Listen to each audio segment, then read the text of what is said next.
Greetings everybody, this is a Florida Golden Girl. Today's travel adventure takes us back to my hometown, Winter Garden, Florida.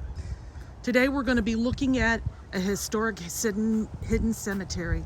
Today folks, we're going to be looking at Beulah Baptist Church Cemetery. Now the sign notes that it is a private cemetery, there is no trespassing. However, what do we see here?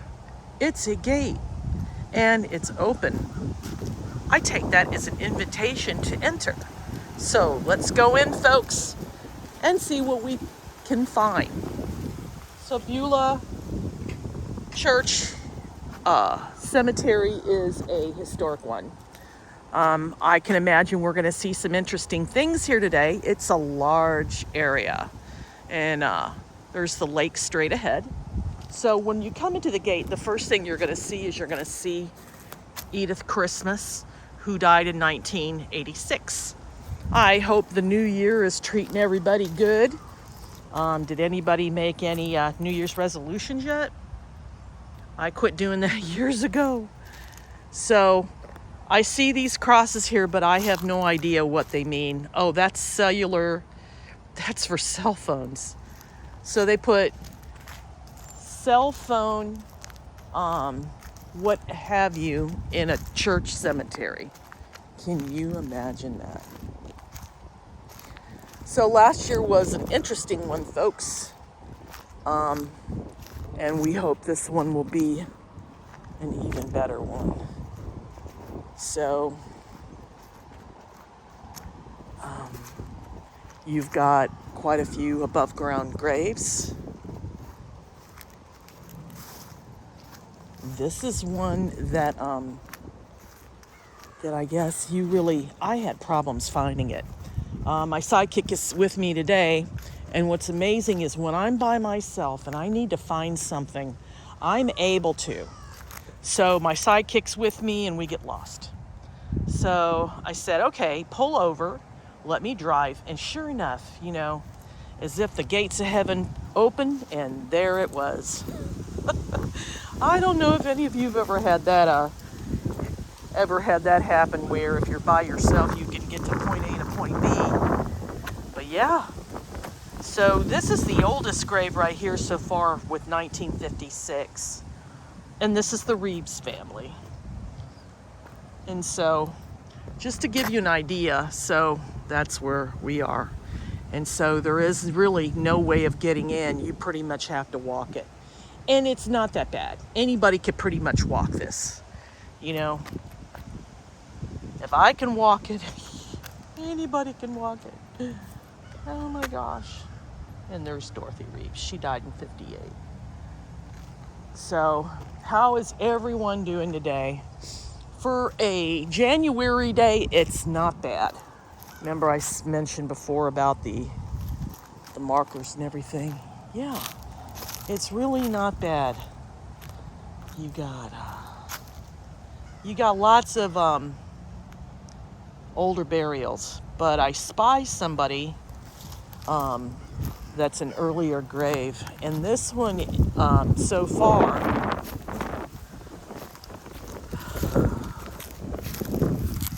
1928. So the wind is blowing, folks, and I know how that's going to be as far as you being able to hear. So from here I'm just gonna let the markers do the talking for me. So they were 1951. So this is all the Thigpen family. Note the sign that says Thigpen.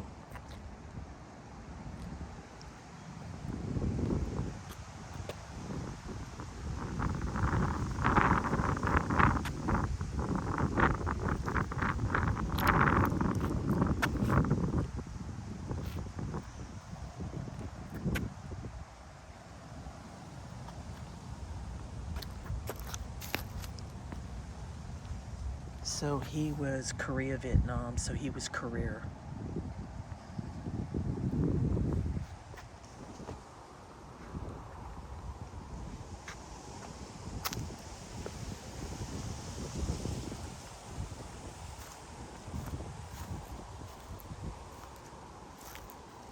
So let me make a note here. In any type of cemetery that's a church cemetery, there's always going to be provisions. They're not going to let just any old Yahoo come in. I think we've learned that lesson from previous cemeteries we visited. It's always a lesson when you go into any cemetery.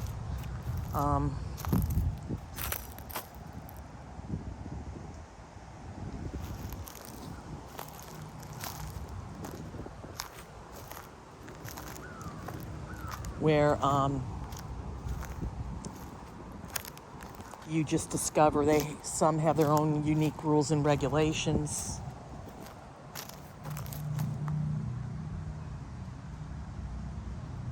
And then they've got their own rules of who can and who cannot.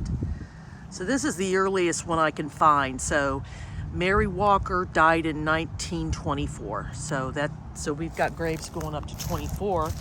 And then this is, I think this is a cenotaph. So they died in 1922.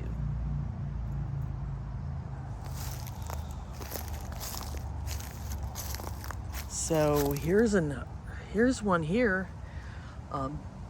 They were born in 1898, but I can't find a date of death.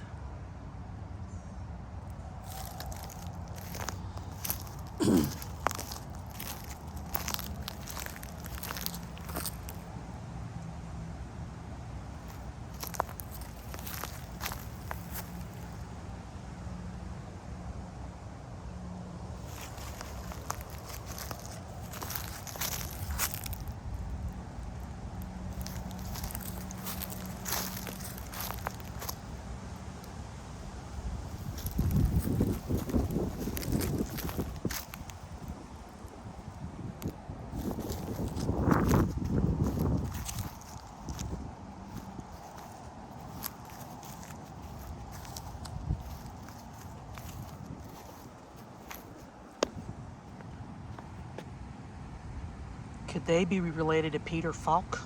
That'd be interesting if they were.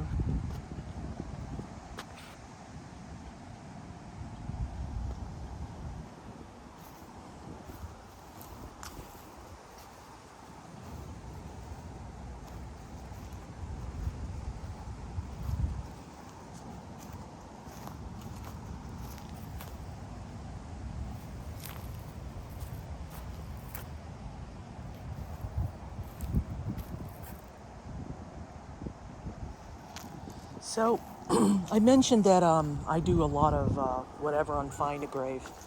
When sometimes if I go to the cemeteries and I go on the app and there's somebody that requests a picture, since there was only one request, I'm going to see if I can find a way to fulfill that person's dream. I know how it is when you want to find a grave and then some kind soul comes out to the cemetery just to take a picture. So there's my sidekick in the distance. He still thinks I'm crazy. He still thinks I'm crazy doing this.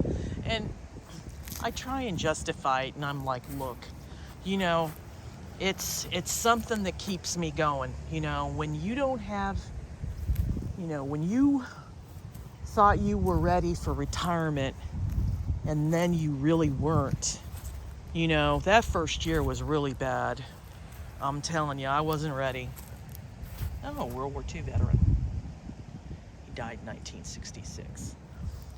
Trying to think of things to do when the world is still recovering from the pandemic. Plus the fact that you have ageism in place where they don't want to hire old people except for flipping burgers at McDonald's or being a Walmart greeter. Now, there's nothing wrong with that, but look at what you have to deal with these days. Angry people, disrespectful people. It isn't worth it. I always do what I can to be respectful of people in food service or waiters, waitresses, So what were you left to do? You have to find something. And this is what I found. I figure, well, heck, everybody else is doing it. Why not see how it works for me? And you know what? So far it has. I've throughout last year, I've found so many cemeteries, local cemeteries. I've traveled out of the city. I've traveled up north. There's still many more places to go. 1924. And then you've got 1943. And so when I went and did some research, I'm like, well, let me go back and see if there's anything local to the area, because my sidekick doesn't really like to travel with me. Oh, this is the oldest one, 1889. Look at that. And then you got an infant daughter. So,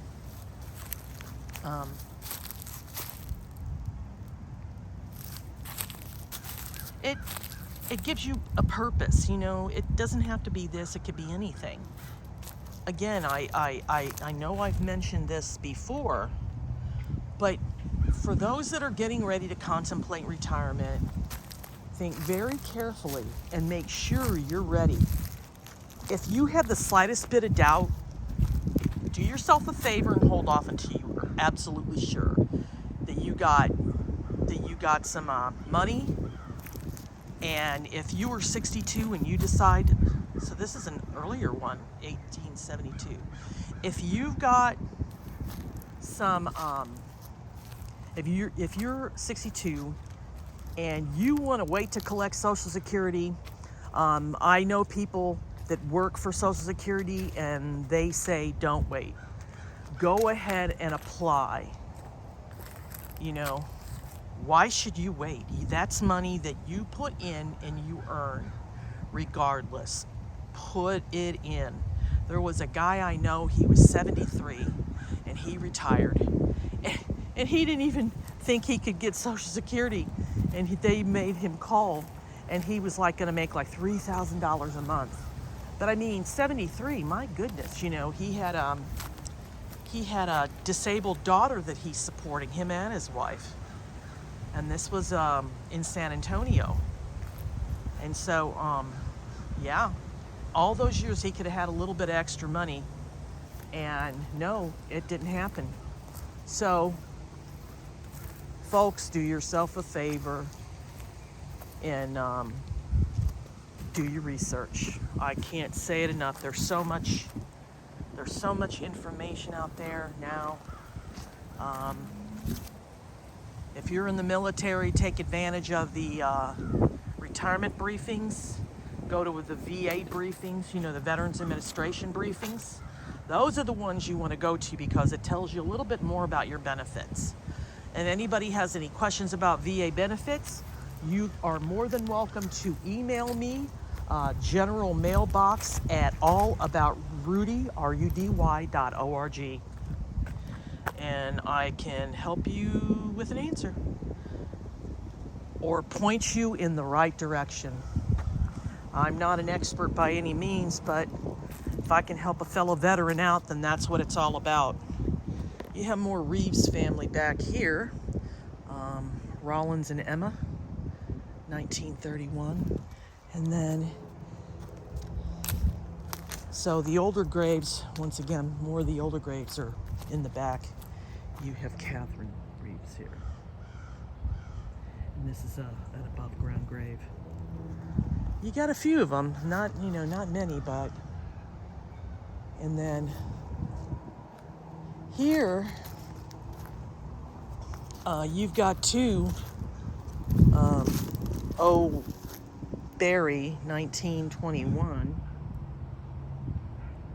And then you've got 1941, 20 years later. Those aren't cheap, knowing back in the day. But can you just picture yourself if you're somewhere? What was it like when that person passed and then they were burying him? 1982. Nothing here. It was probably desolate. you know, coming in on a Model A or a Model T. So they were, you know, the transportation they had back then. Winkleman. And then you got another one here. 1884. And then you have another one here. Another Winkleman. A year old. Little baby.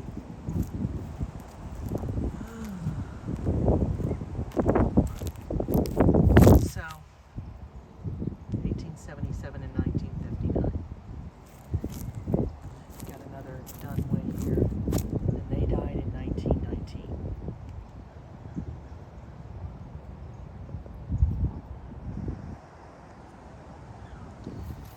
And then, so we have our first World War, our first Civil War veteran, and his name was William Dunway, and he died in 1910. And then if you see here, that says Confederate States of America, so he was a Civil War veteran. And then another Dunham, and they did in 1890. Beneath the stone in soft pride is laid a mother's darling. So, yeah.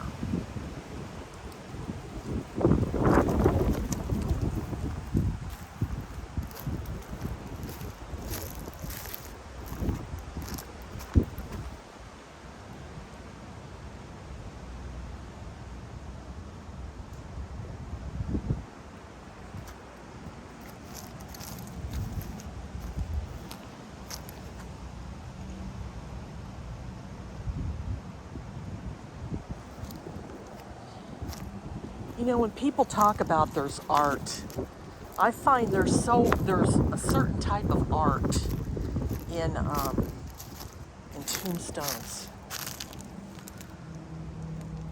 The earlier ones are the more interesting ones. 1887 and 1907.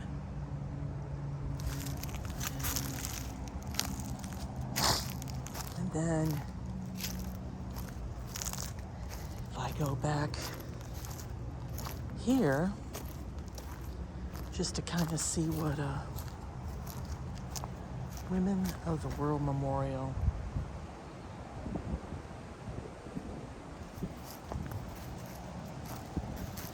So what did we learn today?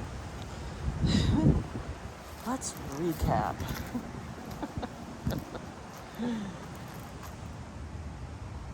We learned that Beulah Baptist Church is a historical cemetery with graves that go back to the late 1890s.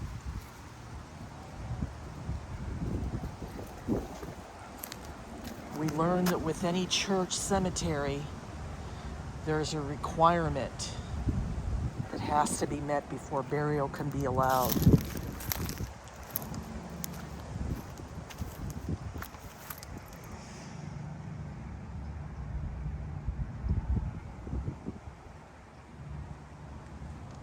We also learned that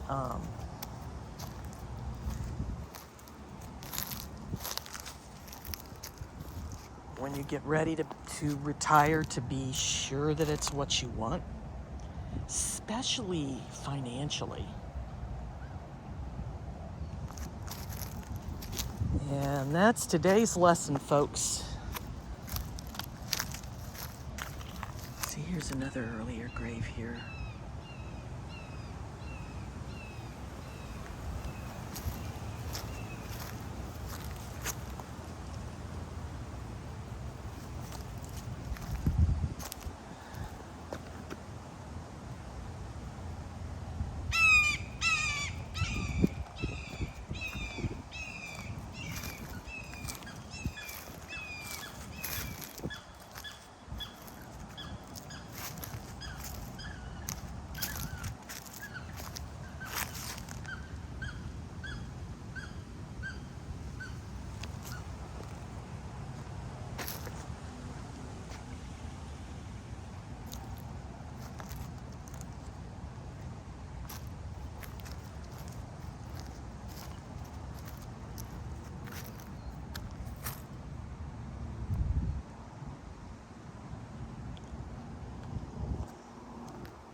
Well, that's all the graves, believe it or not.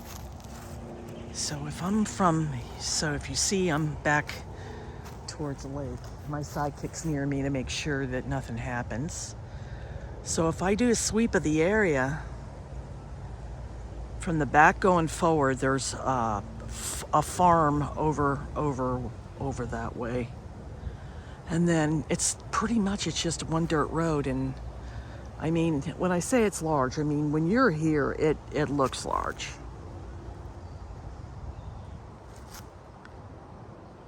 Hey, sidekick.